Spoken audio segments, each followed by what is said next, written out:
If you enjoy these videos, please make sure to like, comment, share, and subscribe. And please join us live. We're live every evening, usually after 4 p.m. CST. We'll see you soon. What's up, Joe? How's it going, dude? Joe, I pulled you up here. Hello, can you hear me? Yeah, what's going on? Hey, how's it going? I just came across this YouTube channel, to be honest with you. Oh, cool. And- yeah, so I just wanted to know, a little bit more about like the topic here. Like I said, I know you probably get people saying that I'm not here to debate or anything, but genuinely, I just want to know what the conversation is about. Yep. And Hayden Walton says debaters should remember that people nearly always change their minds in private. They aren't going to do it in front of you. That's true. That's only why 37% of the theists that I run Atheist Presup actually deconvert in front of me, right? Mhm. That's a good point. But Joe, yeah, the topic today is God ain't real, prove me wrong. So, do you, I guess prove it? To prove that God is real. Yeah, prove it. Okay, that's very, very interesting. From I know again, I don't want to play semantics, but what do you mean by I guess there's certain terminologies that do need to be defined. Like what do you mean by real? Like something tangible or inexistent? Like what do you mean by that? Uh, I guess it would depend on the context there, right? And part of that is going to be in the explanation that you give me trying to prove me wrong, right? And Hmm. so I guess that would be determined throughout the conversation, right? Based on what you're talking about, because that is going to vary based on what you're talking about, right? Yes. Like if a god is a dog poop, then you could simply pick up the dog poop with your bare hand and hand it to me, right? Hmm. Okay. So if we're talking about from like a logical or rational perspective, I guess, I'm pretty sure you already know the arguments that I might bring. And again, it's not just a debating session. I just want to get your point of view on this. So, for example, I would say I would focus on, for example, the cause and effect. Everything that begins has a cause, or that the universe had a beginning, so it has a cause. So that must mean that beyond time and matter, therefore God. How would you respond to that? How are you getting from a physical cause to what is a god? I think you'd have to define a god, because like with that, I would just say that there's probably a physical necessary being like the universal quantum field, right? But what do you Right. mean by god? So, with regards to necessary existence, right? You obviously this comes into the contingency argument here that possible contingent things that anything can exist or not exist. For example, you, me, the planets. So they depend on something else to bring them into existence. So that you have Yeah, possible like a things. fundamental physical substrate that would have to exist by its own nature, would have to exist in all possible worlds. And it would fully explain everything that exists, right? Just like that fundamental physical substrate. I totally agree with you there. All right. So you do agree that there are contingent things and necessary.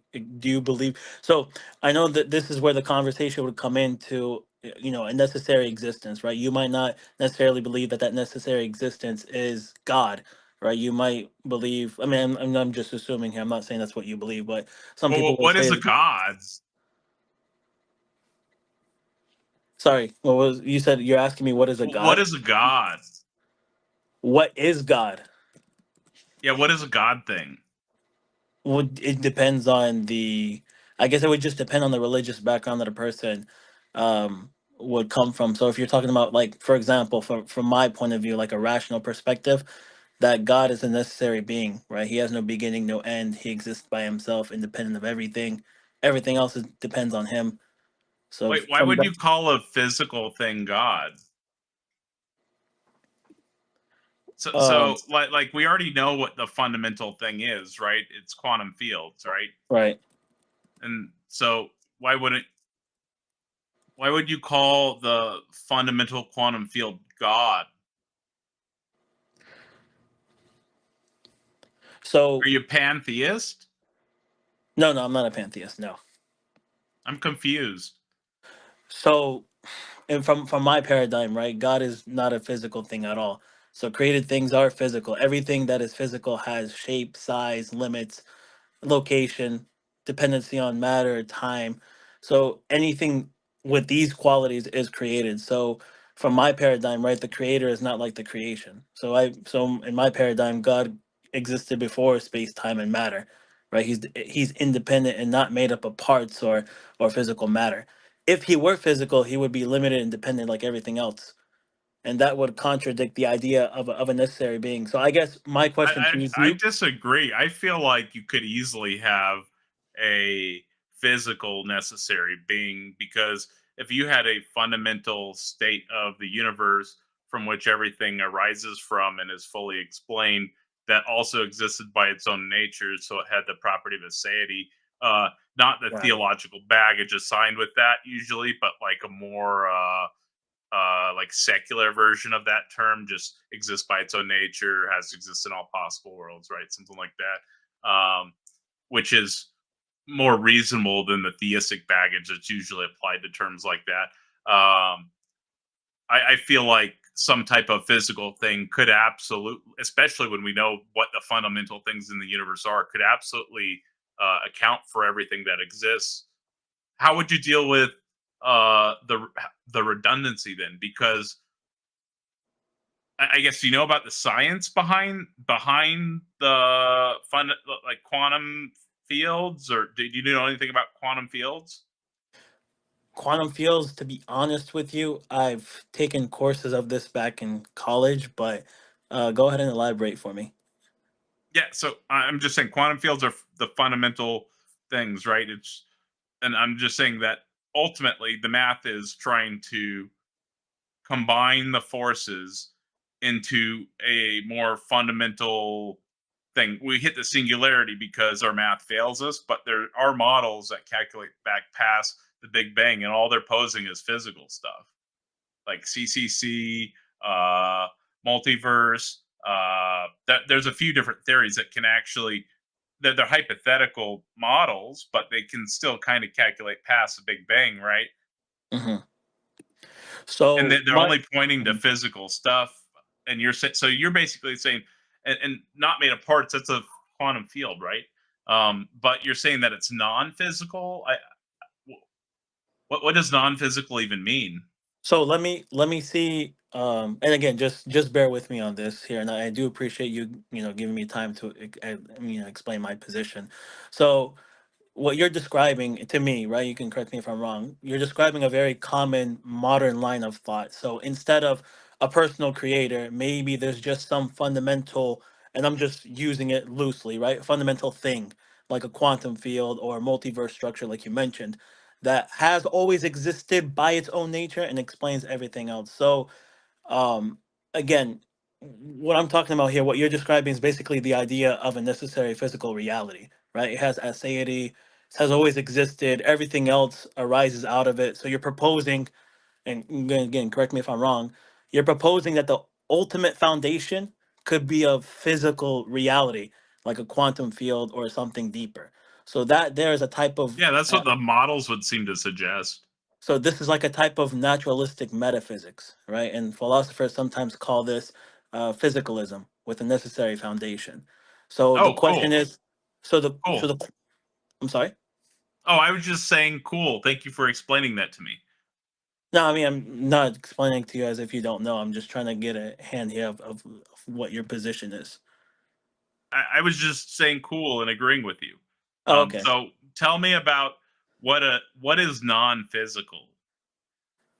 No, before so what I was saying, just to clarify here, I know I wasn't trying to come across as if you were being facetious. I just been in conversations like that with people before, so forgive me if I'm saying it in a way where it's as if you're coming across facetiously. So just forgive No, me for that. you seem to be engaging in good faith and having a conversation, and you're not yelling at me yet, or No, anything I like don't. I mean, that, right? I don't plan And on. so I'll be very honest. I'm actually like on break from work right now, so that's why I came across this, and I was like, okay, let me get just get the perspective of the person. So, I guess my question to you, and again, I'm not trying to evade any questions that you're posing at me, but the key question is like, can a physical thing be necessary?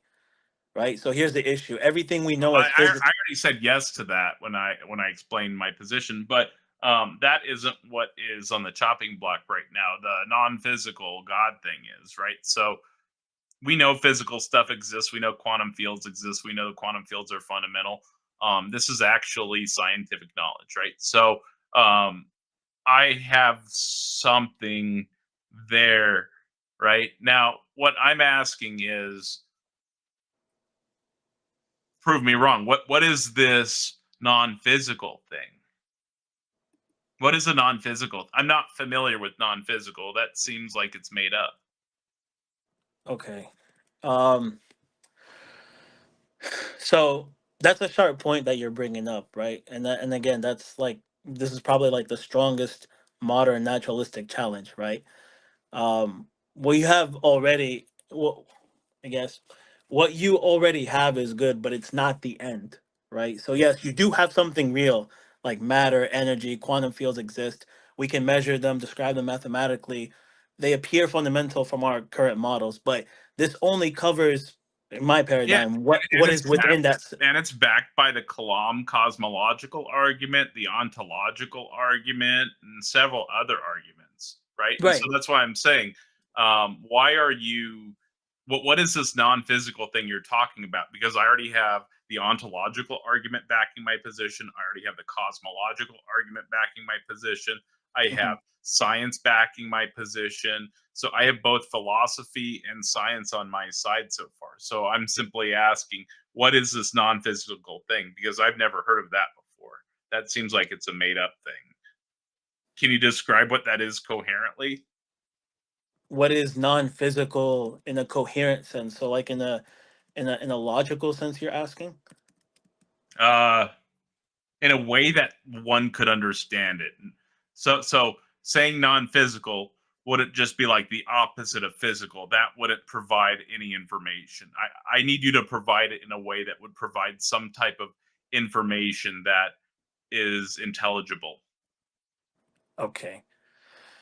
Let me see if I.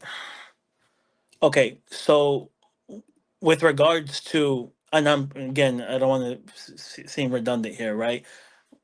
I'm pretty sure we agree on what we mean by physical. Occupy space time. The previous arguments that you mentioned, right, has mass, Space energy. physical isn't necessarily spatiotemporal. That would be material, right? Material would necessarily be spatiotemporal. Physical could be non-material, right? Okay, Like quantum fields are non-material, but would you but they're agree? still physical. So would you say like that quantum fields, for example, like quantum fields, particles, forces, wouldn't you agree that all of that is physical because it exists within space time and follows mathematical rules? Space-time emerged after the Big Bang, so that doesn't necessarily follow. That seems to be an assumption. Yeah, if I'm you asking mhm. though, what is this non-physical thing? I'm asking for a coherent. You said that this God thing was a. So far, all I've got on the God thing is non-physical, but I don't even know what non-physical means. That seems to be a made-up concept with no meaning. Okay, so what I would say, so I'll just go straight from my position. What non-physical means from my paradigm is non-physical reality would be something that first does not exist inside space and time, right? Has no mass, shape, or size, is not made out of fields or particles. Instead, it would be independent, doesn't rely on anything else to exist, necessary, right? It cannot not exist. And the explanation for why the physical universe exists and has laws. So why is this coherent? So And so again, you can, so not if you telling me what it doesn't consist of isn't telling me in a way that I can understand what you're talking if you about. It so doesn't exist of fields of particles. You're just saying it doesn't exist, right? So if you let me explain why this is coherent, right? This isn't saying magic, right? It's saying that physical reality has rules. Those rules don't explain why they exist. So there could be something outside of those rules that makes them possible in the first place. So think of it like the difference between the game, which would be space, time, and physics, and the reason there's a game at all. So another analogy I would say that I've heard my professor use is that the author of a novel isn't a character in the story, right? The story has pages, places, and timelines. The author doesn't live in that space. Their existence is outside the story, but explains why there is a story at all. So I guess the point here is that a non-physical thing just means a form of existence that's not part of the physical system, but which explains why the physical system exists. So this is, I guess, That's incoherent. That doesn't make sense, dude. could you explain to I me don't why that doesn't understand make what sense? you're saying. I mean, I'm asking you to explain this to me in a way that I understand, and you're just saying that it is something that all I'm getting so far is it's something that causes the physical stuff to exist. But that doesn't seem to be a coherent concept because nothing can't exist, right? You don't think nothing can exist, right? No. Yeah. So but yeah, and Leo makes a good point. The universe isn't a novel. It makes no sense to talk about an outside of the universe, right? So, But mhm. but if No. nothing can't exist, then something would have always had to exist, right? And Right. so the only thing that we see existing is physical stuff, right? And so we know that physical is an ontology, but I feel like you're posing a totally different ontology that I don't understand, right? Mhm. I want to make sure. Maybe I'm not understanding you properly. I just want to make sure, like, I guess step by step. I guess if to make sure like we're on the same page here. So we. I mean, do we? Let me ask you this: do we both agree on one thing, that there is something and not nothing? Right? We see a universe with matter, energy, and quantum fields. Am I correct? It's something like that, yeah. So the question is, why is there something at all instead of absolute nothing? Oh, Right. necessity. It has to exist That's by a its own meaningless nature. It question. can't fail to exist in any possible world, and it would have to fully Hello. explain everything that exists. Okay. So when you get to the very bottom, in my paradigm, right, there will only be two types of explanations people will give, right? Which is a physical universe, or something part of it, like quantum fields that just exist forever. To me, it has no explanation beyond that, and philosophers call this a brute fact. So that's one possible answer. The other one is that there is a I reality know Leo outside. claims a brute fact, But brute contingency, to be marked. brute contingency. That's still brute fact. Okay. Joe, do you mind if I ask for a clarifying point on your argument? Because there's one part of it I couldn't quite follow, and it's different from Taco's part, I promise. Okay, you go ahead. Hi, Kieran here. I'm just curious. You said that you believe there's a beginning to the universe. I could kind of go along with that. I could imagine it. And then you said that there was some sort of initial state, and that state is necessary because everything subsequently is contingent upon it. I understood right up to that part of the argument. And then you said, and that's why there's something completely different in every single way that we've never really observed before, that's sitting right like in a non-spatio-temporal T-1. How do you think about bridging that gap? Because it seems to me like your ontology demands a necessary first condition, but that first condition could be even random, and it would be exactly the same from your perspective. What bridges it? So I'm not. So I'm pretty sure that was your microphone, kind of. Um, You're cutting out real bad, Joe. I'm Nobody. cutting off really badly. Okay. Yes. 1 second. You sound cool, though. To be fair, you do sound like an awesome you're robot. But you're not really cutting out. You're roboting like hell. Okay. How about now? Yeah, you're better. Much better. You It's guys hear me normal now? now. Okay. Mhm. My bad. I think I know what it was. I was on 1% on my phone. My bad. So let me. Okay. So that's a good question. So this is okay. So let me make sure I understand your question, right? Because it was breaking up on my end. I thought it was you, so I apologize. You're basically saying that I can imagine the universe starting from some necessary initial state. Why jump from that to something so different, a non-physical cause outside of space and time? Why can't the first condition just be a random or brute? Did I get that correct? More or less, yeah. Okay.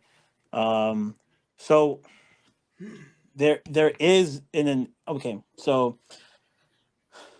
So there's two options from my paradigm. There's two options for the first condition. If there is an initial state, there are two ways to think about it, right? That so just is, right? It has no explanation, right? It's a brute fact. And then there's a second option to where it exists because of something deeper that makes am I There's technically 3 options available as modern metaphysicians understand it. Like you said, there's necessity, there's uh-huh. contingency, just brute contingency, but there's also coherency. Okay. Or this would be something along the lines that some internal feature of the universe explains why the universe exists. That the universe would be like an internally coherent system. But my thing is was it I'm sorry, was it Leo, Leo. right? You're the Mhm. you're the one that holds on to you're the one that holds to the brute fact or the Yes, brute I contingency, believe correct? I also hold to the that, universe if that helps just you. exists simpliciter. Doesn't exist for any reason. Leo, we can't hear you now. Your volume is really low. Yeah, that happened. So I agree. I don't know agree why. that stopping at brute fact is coherent, but then it leaves open questions, right? Like what? So, like for example, if the first state is random, what sustains it forever? It's not And random, it's necessary. And but even if it was random, it doesn't need to be sustained forever. Well, but free to then play. why are there If you're stable claiming, laws? hang on, free to play. If you're claiming a brute contingency, you're not claiming a necessary being, right? Oh, sorry. That's Well, what I guess that's I'm where the claiming a confusion is. necessary Yeah. being, right? But those are two different positions, two different ends of the totem pole, right? But then Because I there still are won't other argue that. there are other open questions that I would have. Like for example, why are there stable laws at all rather than chaos? And why We'll is change so and them. not something But else? that's the thing with the brute contingency. There is no why there are natural laws and why the natural laws are the way that they are. They are just that way, and we can figure that out. There aren't any reasons why it's that way. That's just the way that it is. Universe mean, is as universe does. Sorry. So I mean, okay, but this is again. I'm not. I'm trying to So I'm make sure I'm not trying to put words in your mouth, right? I'm not trying to um, make your position out not what it is. So you can cut me in if I'm misrepresenting your position. If you say that the first state of reality just exists as a brute fact, then you're ending the chain Well, of not explanation just the without. first state of reality. Universe. Reality. The universe. Okay, so let me make sure that our understanding of brute fact or the brute contingency is correct. Could you explain to me what is the brute contingency? Something exists. It's possible that it couldn't have existed, but it does, and there is no underlying reason or explanation for why it exists. It So then exists so then that would simpliciter. leave. Okay, no, sorry, I didn't mean to interrupt you. So No, you're good. that means that brute fact leaves contingency unexplained. There's no contingency, I Yeah, think. it's not just that it's unexplained, it's unexplainable. There just is, there's nothing there to be explained. So The universe it's isn't the thing that gets explained. okay. So this is where I would disagree because saying it's a brute fact is to me, right? And I'm not saying that, I'm not again, this is your position to your position, but to me, right? Saying it's a brute fact is not an explanation. It's just refusal to explain. If your goal is understanding why there is something rather nothing, a brute fact doesn't answer. It just surrenders. And this is why many, Surrenders to philosophers what? Yeah. again, I mean, it's not an explanation, it's just a refusal to Yeah, you're explain. right. It's not an explanation. There So isn't Because one there to isn't be one, had yeah. here. so Yeah, there just Remind us isn't who made one you to be good? had here. and this is what I was going to get to. This is why many philosophers dislike brute fact explanations. They're logically It's funny possible, because right? most But philosophers actually hold to that idea that the universe is probably just brutally contingent, or that fine tuning is just brutally contingent, according to at least a 2020 Phil survey. Okay. But would you, okay, so with the brute And fact, the number is I even will, higher amongst modern analytic metaphysicians as well. The people who actually study like fundamentality and stuff like that. A lot of brute contingency or fundamentalism, as it's often called, that there just is a fundamental layer and then there's just nothing below that. There's no reasons or explanations to be had below that. The other popular one is that coherence, that the universe, and this is kind of a simple, maybe flowery way of putting it, but that the universe is sort of self-explanatory in some sense. That's my poison. I like that one.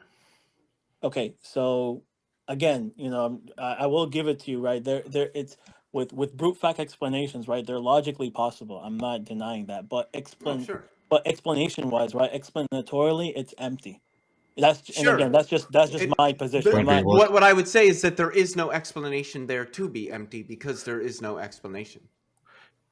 Sure, but Joe, just to point out, I sort of asked you how it would be different in your worldview, right? Like the difference between this brute fact and and your worldview, as you call it, like with what you posited ontology is, right? And you said, well, I wouldn't like it. It doesn't explain enough for me. Do you think that then saying, oh, well, there's a God or there's a necessary being which has all these properties we've never seen before, do you actually find that a lot more satisfying?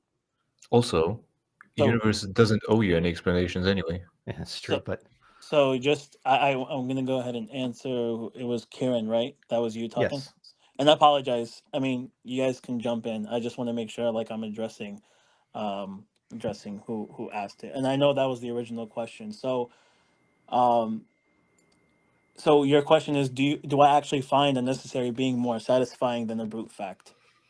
I would say yes, but not just because of personal taste, right? So, a necessary being or a necessary reality is appealing to many philosophers for many reasons. One, I would say it attempts to explain why there is something rather than nothing, versus the brute fact just doesn't give an explanation at all. It's just there, right? Or it refuses to Sure. give an explanation.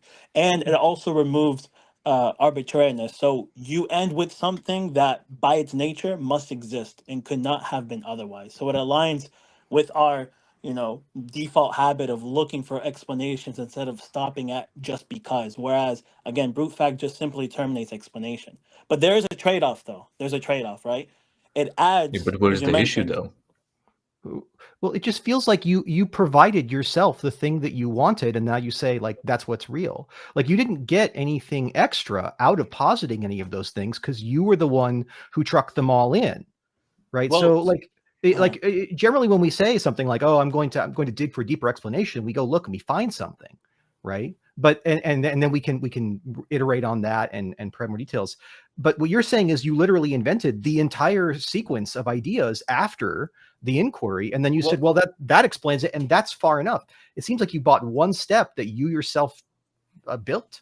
Well, so I mean, a necessary being multiply. by definition is not like physical objects. So we have no What we makes have a no. being necessary in its existence outside of just the mere assertion that there is something that exists necessarily? What would Can you repeat what you make said? it Sorry, exist? it was cutting in and out. Well, go ahead and repeat what you What were would saying. make something exist necessarily? In virtue of what would a necessary being be necessary in its existence?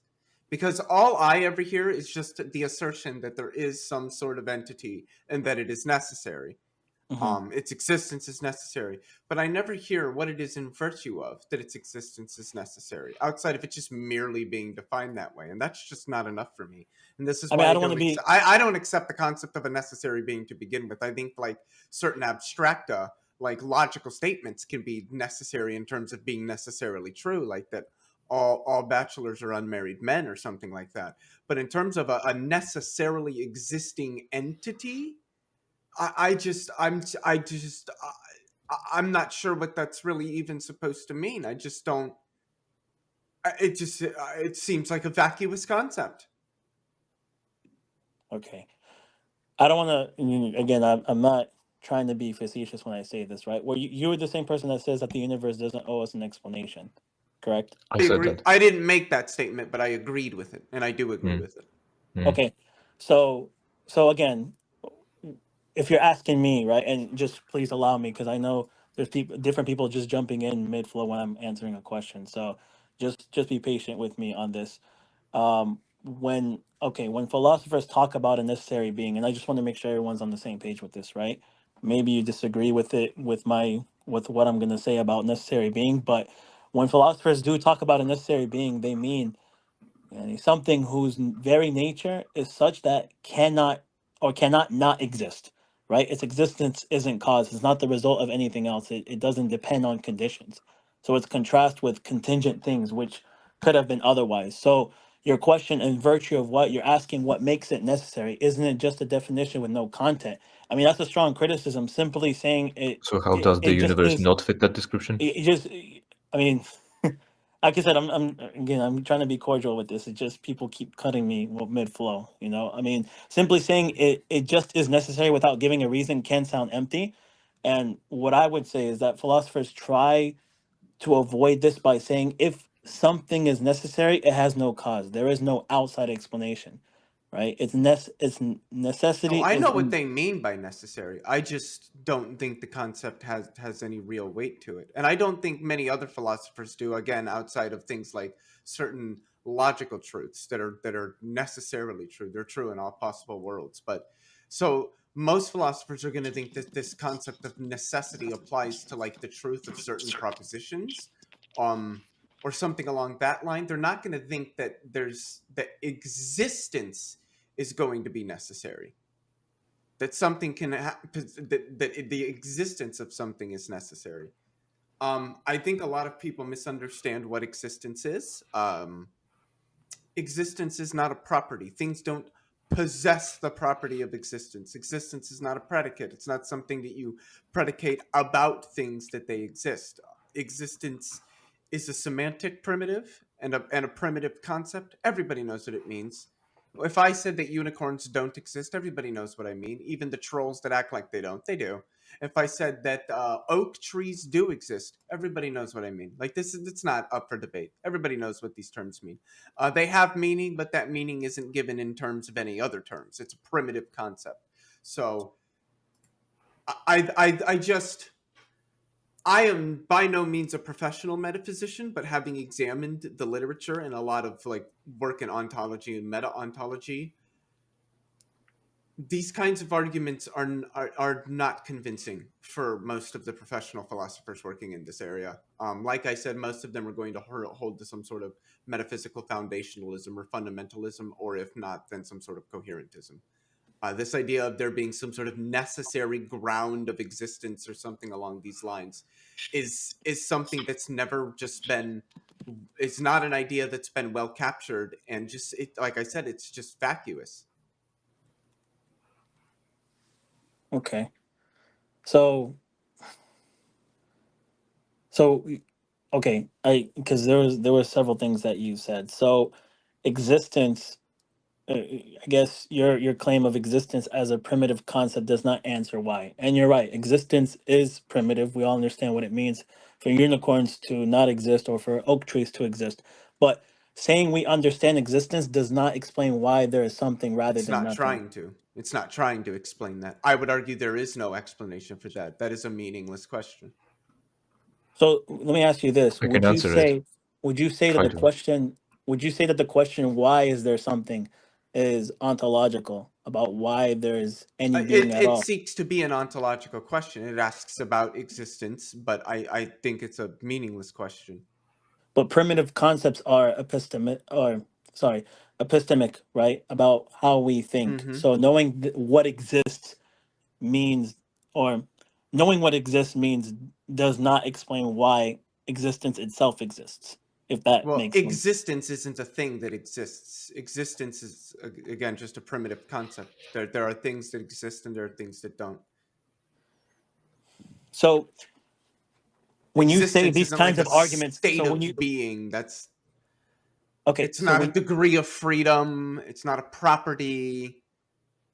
so when you say that, for example, why necessary existence, or when you say these kind of arguments are not convincing, right?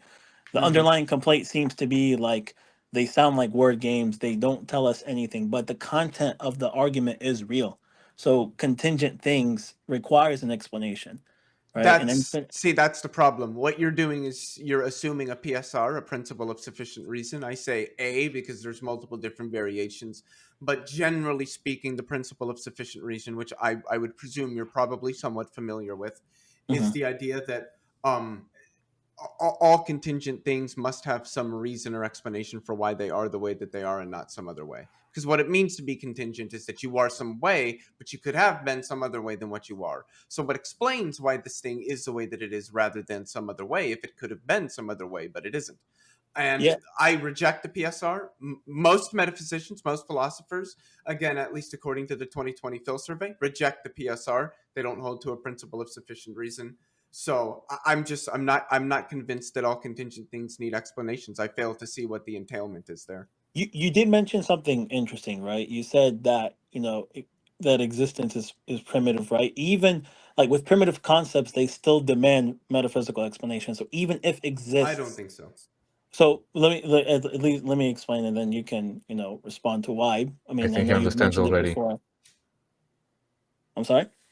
I think he understands already. No, I'm not saying it from the perspective of he doesn't understand it. I just want to make sure that at least my point comes through, and he can respond to it. That's with the whole thing with conversations and debates. I mean, even if you might understand a certain concept, but at least, I've heard you out. So, at least do me the favor of hearing me out as well. So even if exists is primitive, right? It doesn't tell us why this particular universe exists. It doesn't tell us why It's not gonna. That's the point.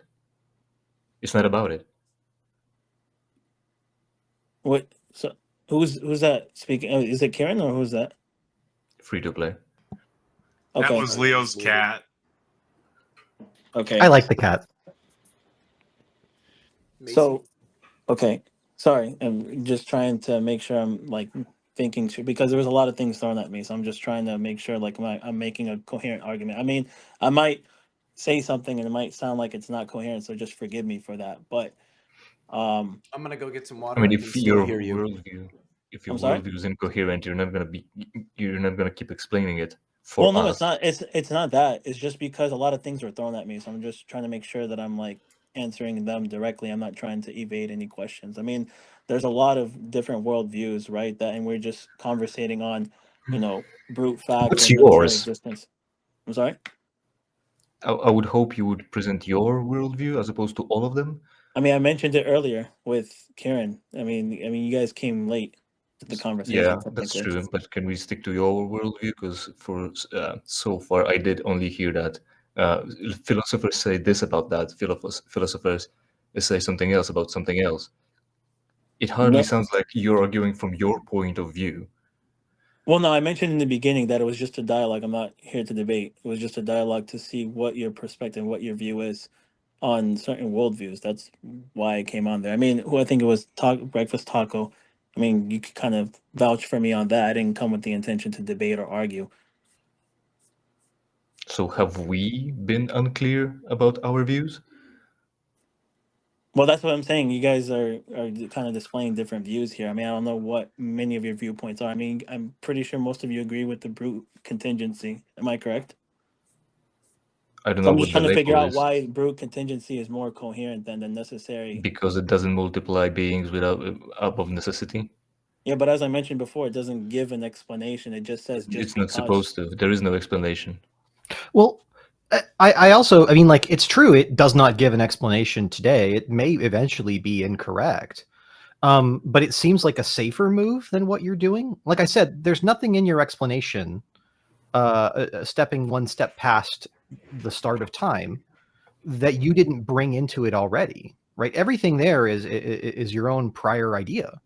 It just doesn't seem like you're actually discovering anything when you do it that way. It's always been a confusing part of this argument for me, if I'm honest. It's ignotum per ignotum. You're just explaining the great mystery of why is there something instead of nothing, and why is the universe as it is, by presenting even greater and even more complex mystery. That solves nothing. Get wrecked, nerd. Got fucking dominated, dude. Absolutely dominated.